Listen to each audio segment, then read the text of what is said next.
Olá, meus irmãos e irmãs, sejam bem-vindos ao canal Vinícius Siqueira. E se você ainda não é inscrito aqui no canal, se inscreva aqui no canal e não esqueça de ativar o sininho das notificações. Todos os dias são postados vídeos abençoados aqui no canal para te abençoar. Vamos a mais uma palavra do Senhor. Desejo apresentar aqui as formas de oração que praticamos na Igreja do Evangelho Pleno de Ioido, em Seul, Coreia. Não quero dizer com isso que tenhamos esgotado todas as formas de oração possíveis. Talvez você conheça uma forma que não está incluída aqui. Contudo, o que passo a expor baseia-se em nossa experiência e explica alguns dos motivos do desenvolvimento peculiar que nossa igreja vem experimentando. A primeira forma de oração é a nossa devoção pessoal. Se quisermos manter um crescimento espiritual contínuo, temos que manter regularmente uma vida de devoção pessoal. Se pararmos de orar, começaremos a diminuir nosso ritmo e ficaremos sem o ímpeto, vivendo apenas do impulso inicial, como já ministrei antes. Em diversas partes do mundo, o cristianismo passou a ser uma religião tradicional, cheia de ritualismo e com pouca vida. Nesta época de pressa em que vivemos, as pessoas têm dificuldade em estabelecer e manter um momento para sua devoção pessoal. A televisão, a internet, ocupa um lugar cada vez mais predominante em nossa vida. Isso nos leva a desperdiçar mais do precioso tempo que poderia ser devoção à oração. O que está acontecendo é que quanto mais a civilização avança, maior é o número de distrações que impedem que homens e mulheres dediquem à oração diariamente.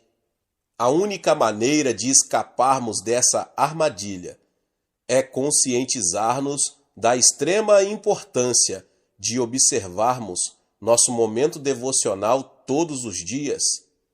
Existem muitas razões para orarmos diariamente. Damos a seguir apenas duas delas. A primeira, temos que começar o dia com oração, pois Deus gosta de agir em nosso coração bem cedo. Há um rio cujas correntes alegram a cidade de Deus, o santuário das moradas do Altíssimo. Deus está no meio dela, jamais será abalada. Deus a ajudará desde antemanhã, no hebraico, durante a madrugada. Salmo 46, 4 e 5. Desperta, ó minha alma, despertai lira e harpa, quero acordar a alva. Salmo 57, 8. Essa mesma afirmação é repetida por Davi no Salmo 108, 2. Esses dois textos revelam o hábito que o rei Davi tinha de levantar-se bem cedo, todos os dias, para louvar e engrandecer a Deus. É por isso que Deus testifica que Davi era um homem segundo o coração dele, mas ele não se limitava apenas a louvar e adorar a Deus cedo de manhã. Ele buscava o Senhor também durante esse precioso momento matinal. Ó Deus, Tu és o meu Deus forte, eu te busco ansiosamente, a minha alma tem sede de Ti, meu corpo te almeja como terra árida, exausta sem água. Assim eu te contemplo no santuário, para ver a Tua força e a Tua glória, porque a Tua graça é melhor do que a vida, os meus lábios te louvam. Assim cumpre-me bendizer-te enquanto eu viver. Em Teu nome levanto as mãos. Salmo 63, 1 ao 4. Deus prometeu que aqueles que se levantarem cedo para buscá-lo o encontrarão. Segundo diz uma versão de Provérbios 8:17, eu amo os que me amam, e os que de madrugada me buscam acharão.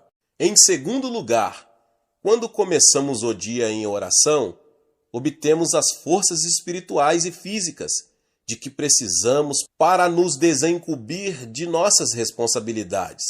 Com minha alma, suspiro de noite por ti, e com o meu espírito dentro de mim, eu te procuro diligentemente, porque quando os teus juízos reinam na terra, os moradores do mundo aprendem justiça. Isaías 26:9.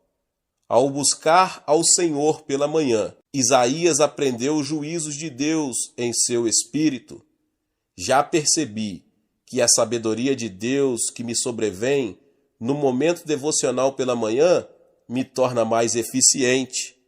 Em questão de minutos, sei o que Deus quer que eu faça em cada situação.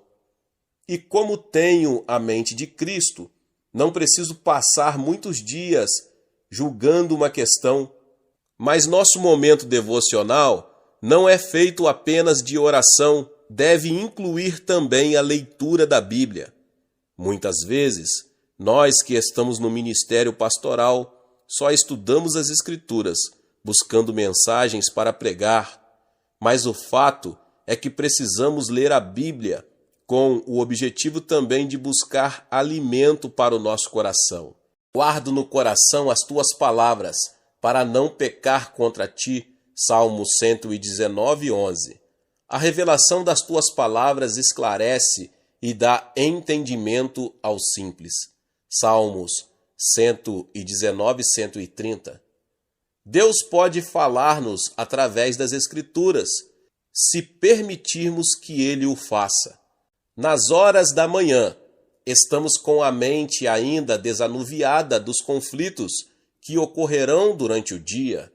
Assim sendo, estamos mais predispostos para receber sua orientação e a instrução que vem de sua palavra.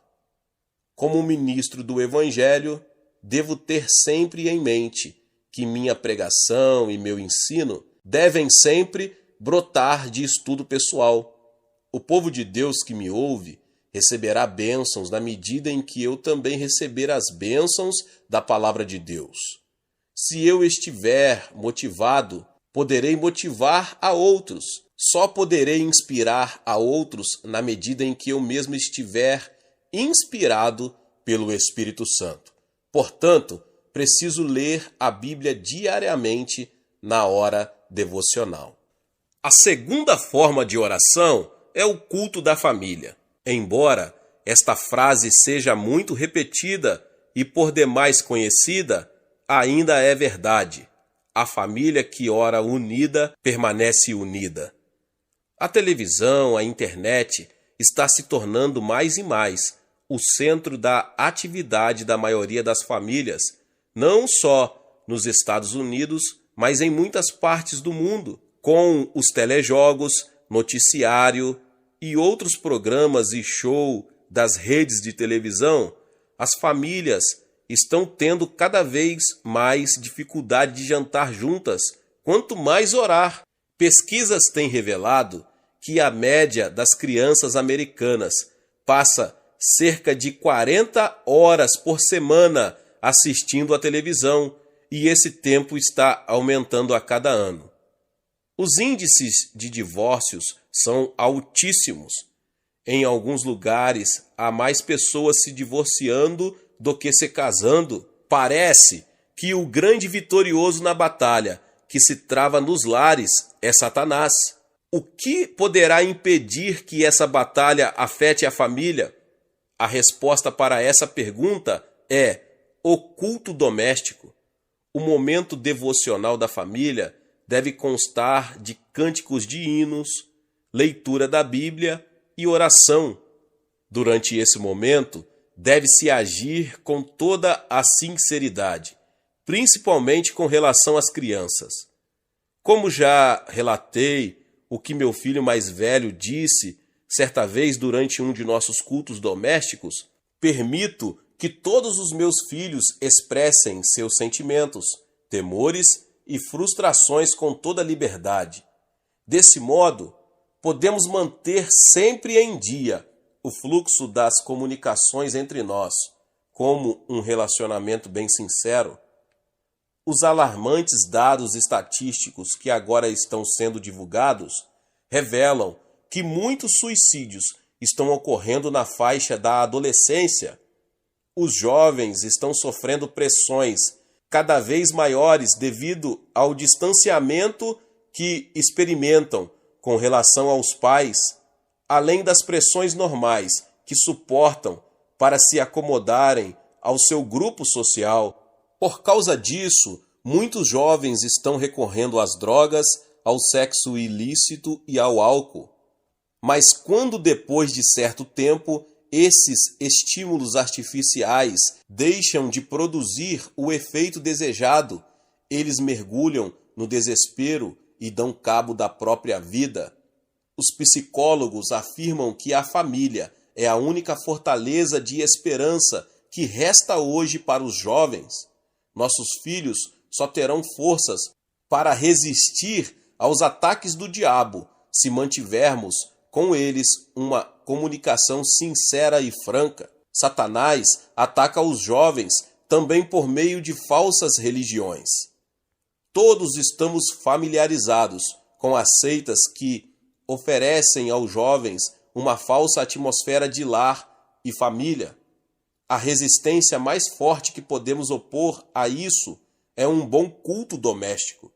Assim como Deus decidiu partilhar conosco o peso que sente pelo mundo, assim também nós temos que aprender a comunicar a nossos filhos o que nos pesa o coração.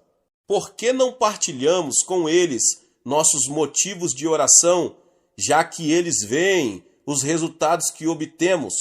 Como irão aprender a encarar e solucionar seus problemas, entregando-os a Deus, se não nos virem fazer o mesmo? Em nossa casa, temos o círculo de oração todos os dias. Damos-nos as mãos e começamos a orar. Um de meus filhos talvez esteja tendo dificuldade com uma de suas matérias da escola. Imediatamente, isso se torna um problema de toda a família, que deve ser apresentado ao trono da graça. Eu, por exemplo, oraria da seguinte maneira: Senhor, ajuda meu filho nesta prova que ele irá fazer, que ele possa aprender a matéria tão bem que consiga uma nota bem alta para a tua glória. Amém. Minha esposa Grace também tem suas preocupações. Ela é uma pessoa muito importante em meu ministério. Contudo, suas preocupações às vezes estão voltadas para a editora que ela administra ou para uma programação musical de que esteja participando. Outras vezes, seu problema é o vestido novo que precisa para uma reunião especial. Mas suas preocupações dizem respeito a todos nós. Isso dá à nossa família um senso de união muito forte que dificilmente é rompido. A terceira forma de oração é a oração no culto. Um dos mais importantes ministérios que temos na Igreja do Evangelho Pleno é a oração uníssona que fazemos em todos os cultos. Sempre iniciamos os cultos assim, todos os crentes orando ao mesmo tempo. Às vezes oramos pela nossa pátria, para que seja salva e esteja sempre protegida. Depois de sofrermos durante muitos anos sob a opressão japonesa e a invasão da Coreia do Norte, que é comunista, e sabendo que a liberdade, e principalmente a liberdade de religião, é tão preciosa, oramos fervorosamente a Deus para que ela seja mantida. Oramos também pelas autoridades do país. Deus ordenou que o fizéssemos e, se não obedecermos, teremos o governo que merecemos. Por isso, oramos pelo presidente e também pelas demais autoridades. Essa é a razão porque tenho toda a liberdade de pregar o Evangelho em minha igreja, na televisão e no rádio. Há muitas pessoas, principalmente na Europa, que não gozam dessa liberdade de pregar a palavra de Deus por ondas aéreas. Nós somos muito gratos por essa liberdade que temos na Coreia e a protegemos através da oração. Além disso, oramos em uníssono, também pelos milhares de pedidos que nos chegam dos Estados Unidos, Japão e de outras partes do mundo. No início de todos os cultos, eu me prostro junto ao púlpito dos pedidos de oração e coloco as mãos sobre os pedidos e todos oramos conjuntamente. Depois, esses pedidos são remetidos para o monte da oração.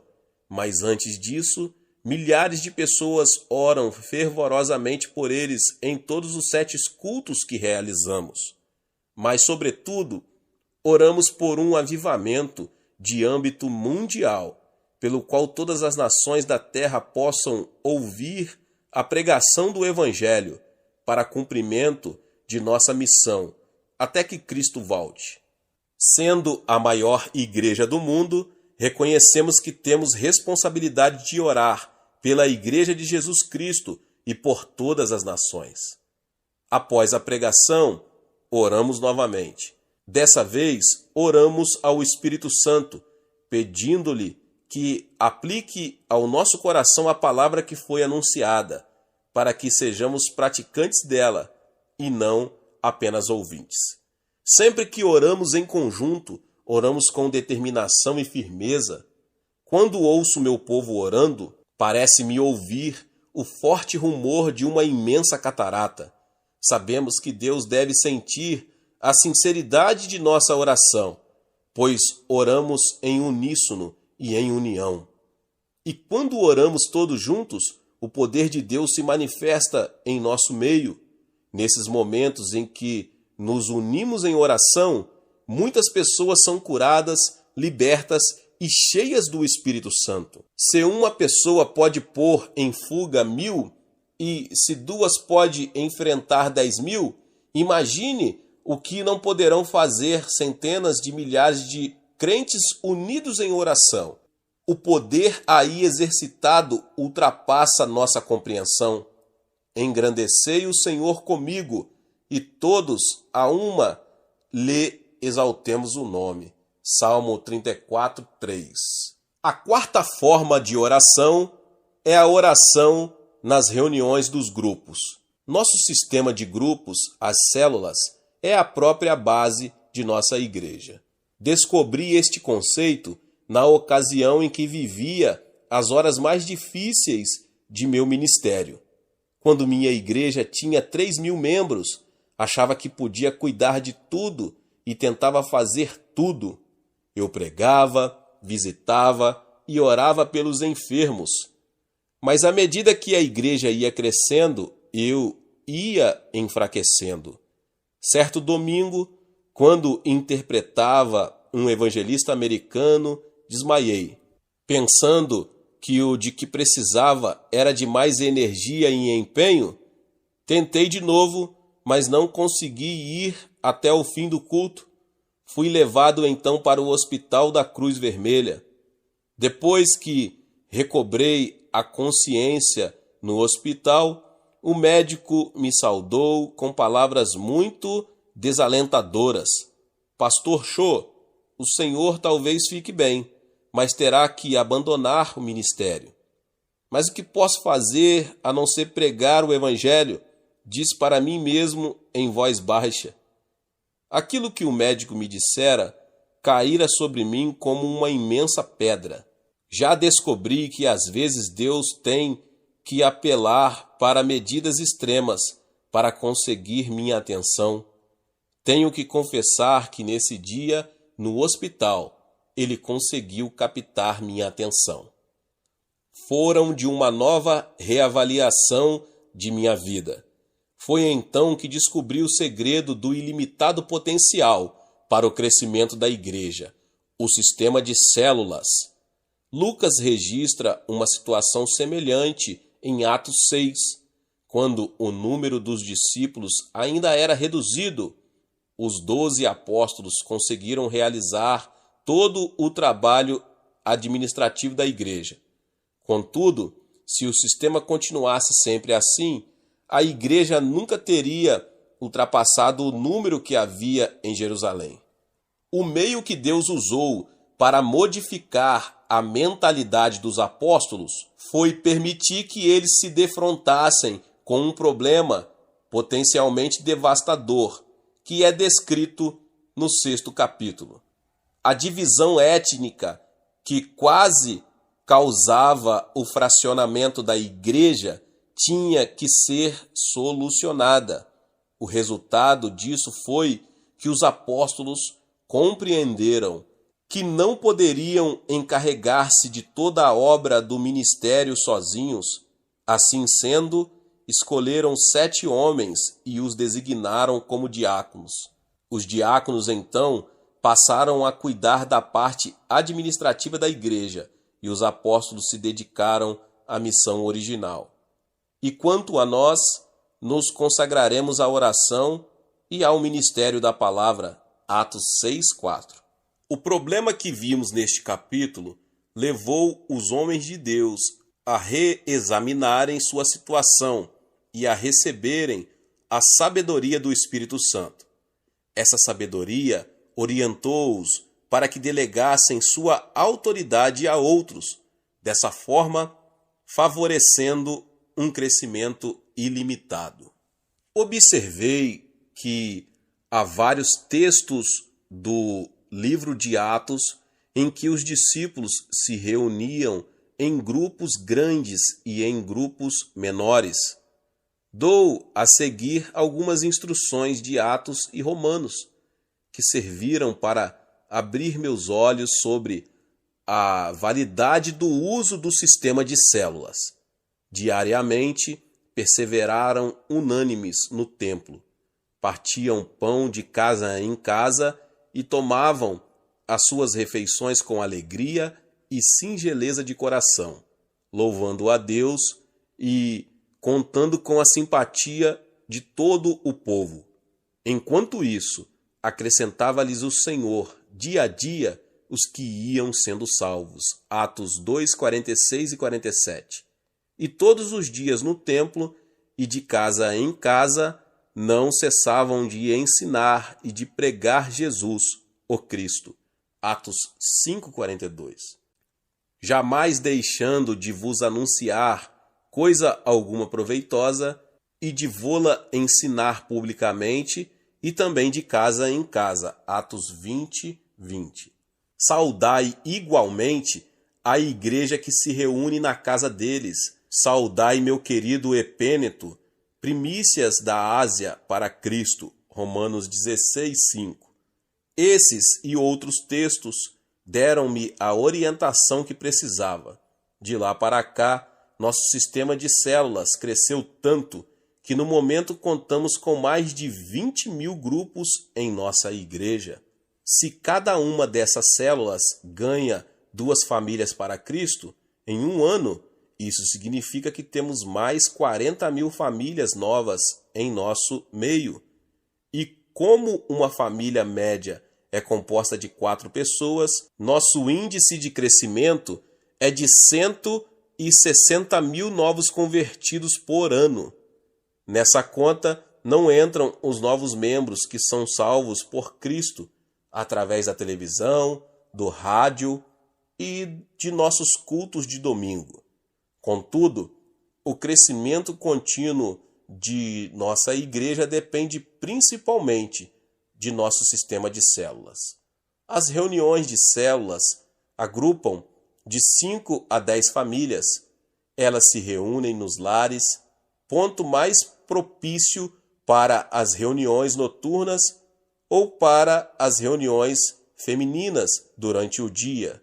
Reúnem-se também em escolas, o melhor lugar para nossas células de estudantes, em fábricas, para as reuniões de nossas células de operários, ou então se reúnem também num restaurante, que é um bom lugar para as reuniões de comerciantes, executivos e etc. Onde quer que se reúnam, essas pessoas constituem a igreja em ação. Nosso templo grande é o local onde todos se juntam para participar da pregação da palavra e do culto de adoração prestado por toda a igreja. Mas, na verdade, nossa igreja se reúne em milhares de locais, em toda a extensão de nossa cidade.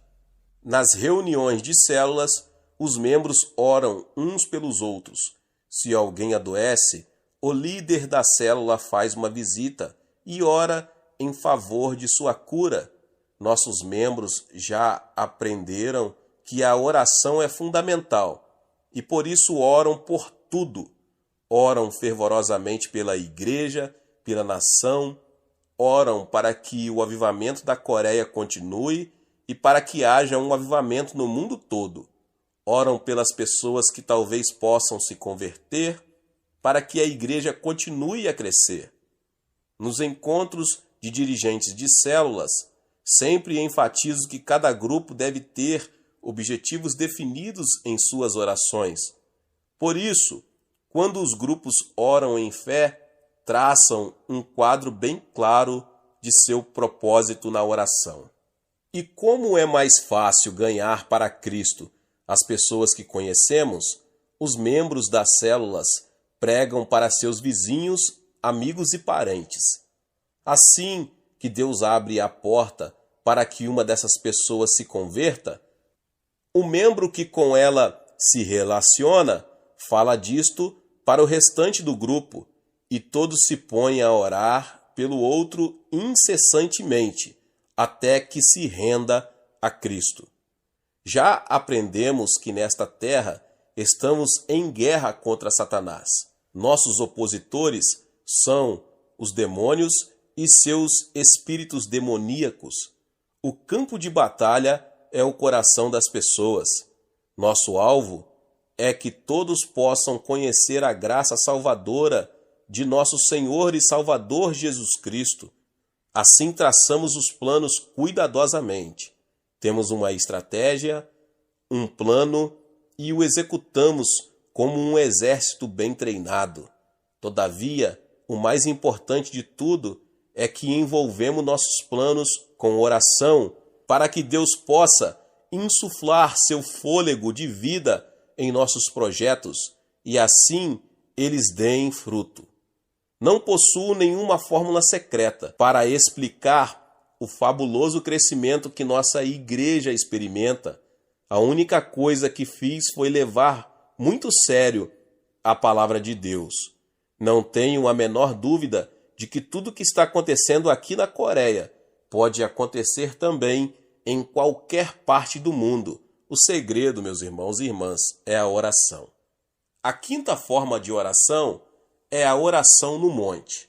O local que denominamos Monte da Oração não é apenas uma área de retiro dedicada para a oração.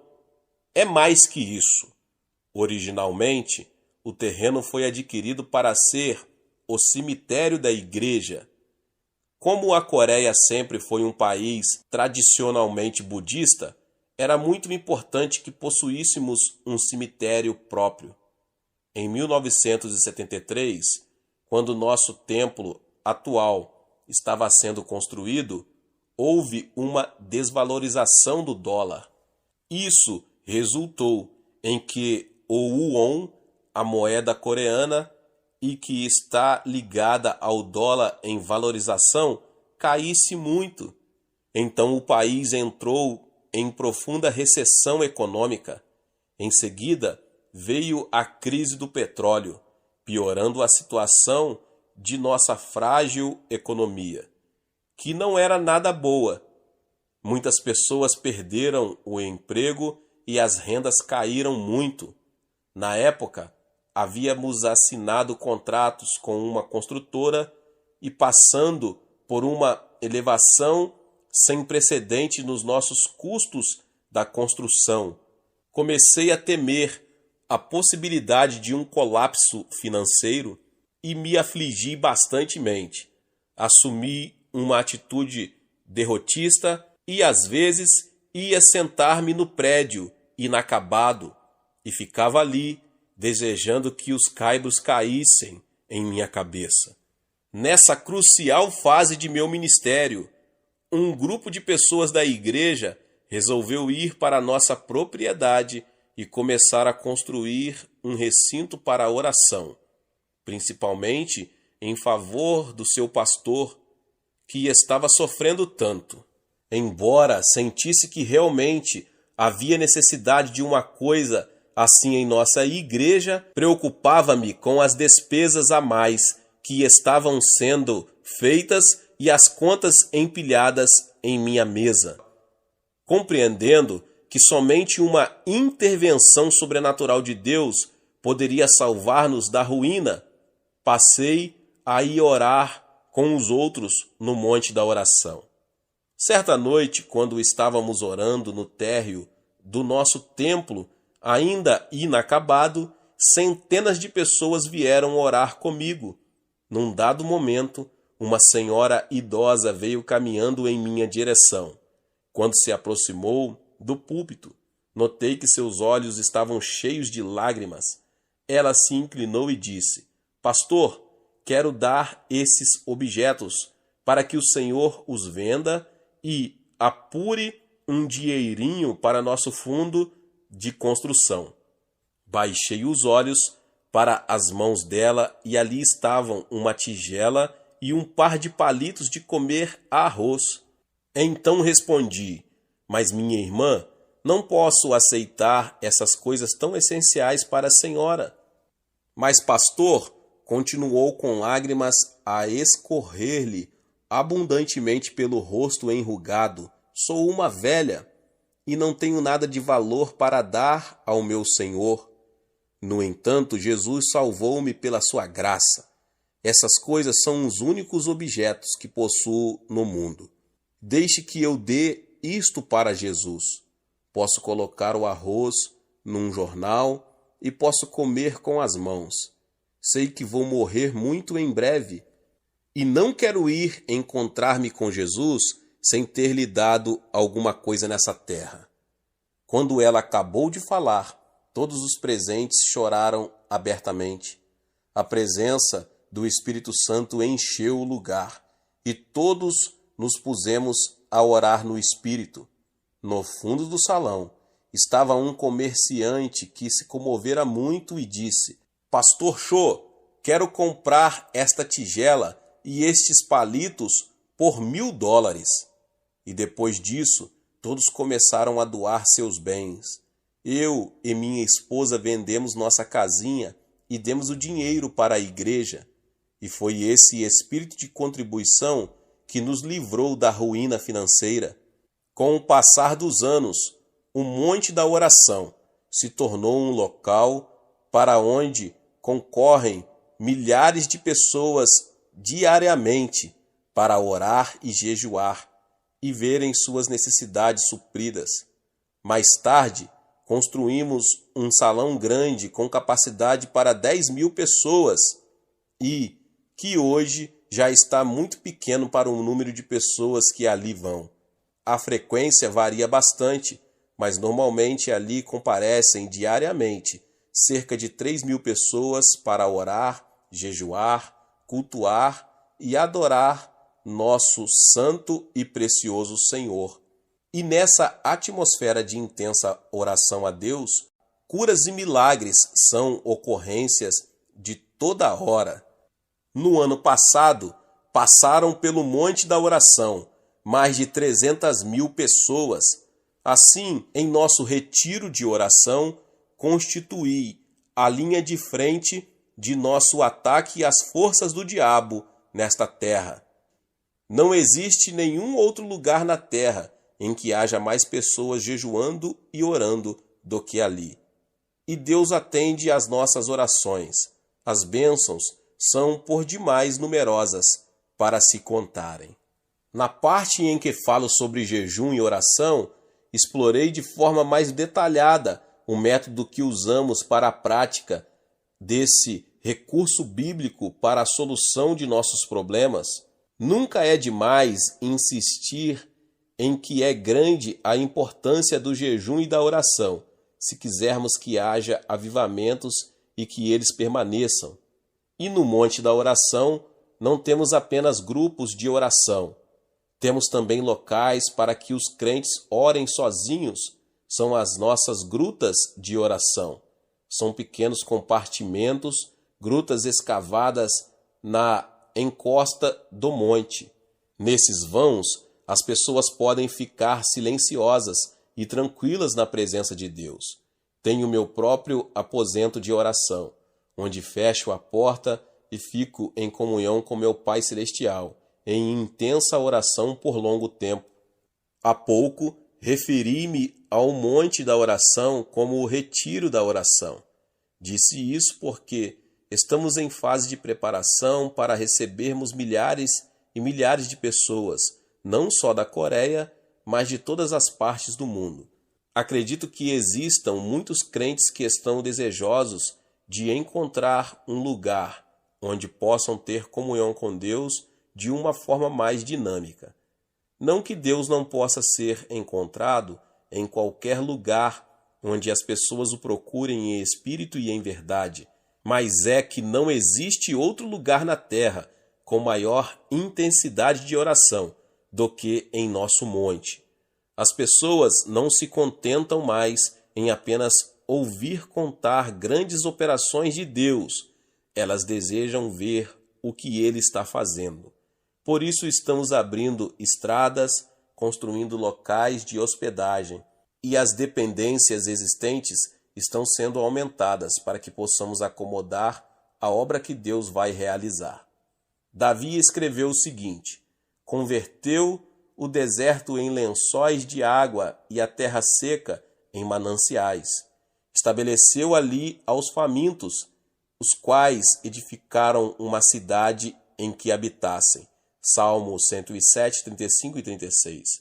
Ele diz também: todas as nações temerão o nome do Senhor, e todos os reis da terra a sua glória, porque o Senhor edificou a Sião, apareceu na sua glória, atendeu à oração do desesperado e não lhe desdenhou as preces. Ficará isto registrado para a geração futura, e um povo que há de ser criado louvará ao Senhor. Salmo 102, 15 ao 18. A sexta forma de oração é a oração de vigílias de oração. Como é que milhares de crentes conseguem passar todas as noites de sexta-feira em oração? Muitas pessoas me fazem essa pergunta em muitas partes do mundo. Se alguns conseguem passar a noite toda numa discoteca, por que os crentes consagrados não podem passar a noite toda orando e adorando a Deus? Tudo depende da prioridade que damos às coisas. Ou vamos encarar seriamente essa questão do avivamento ou não. Todas as sextas-feiras, nosso pessoal começa a se reunir a partir das 10 da noite e inicia orando silenciosamente. Em seguida, eu apresento um estudo bem substancial da Palavra de Deus. E como não temos ali o problema de tempo, que normalmente tenho aos domingos, posso fazer o estudo bem devagar e levar até 2 horas. É claro que temos uma programação feita previamente. As pessoas não viriam com tanta assiduidade se tivessem que ficar sentadas a noite inteira só orando. Depois do estudo bíblico, começamos a orar. Oramos por problemas específicos, problemas de nossa igreja, bem como por nossas próprias necessidades. Após esse período de oração, cantamos corinhos. Em seguida, ao período de louvor, um dos copastores prega. Depois cantamos hinos de novo e nos preparamos para ouvir os testemunhos pessoais, aquilo que Deus está realizando na vida dos membros da igreja. Deus tem realizado tantos milagres de sua graça em nosso meio que é impossível ouvirmos todos os crentes que desejam falar. Essas maravilhosas narrativas do poder de Deus nos levam a querer cantar de novo. Antes que nos demos conta, já são 4:30 da manhã e está na hora de nos prepararmos para o culto de oração do sábado de manhã. Depois da oração, nos despedirmos e vamos para casa regozijando-nos. Davi estava acostumado a realizar vigílias, o que ele chama de vigílias da noite no Salmo 63. Isaías proferiu a seguinte profecia: um cântico haverá entre vós, como na noite em que se celebra festa santa, e alegria de coração, e como a daquele que sai ao som da flauta para ir ao monte do Senhor, a rocha de Israel. Isaías 30, 29. Quando os discípulos estavam presos, eles não passaram a noite se queixando da sorte, passaram cantando e orando. Então Deus os ouviu e mandou o livramento, sob a forma de um anjo.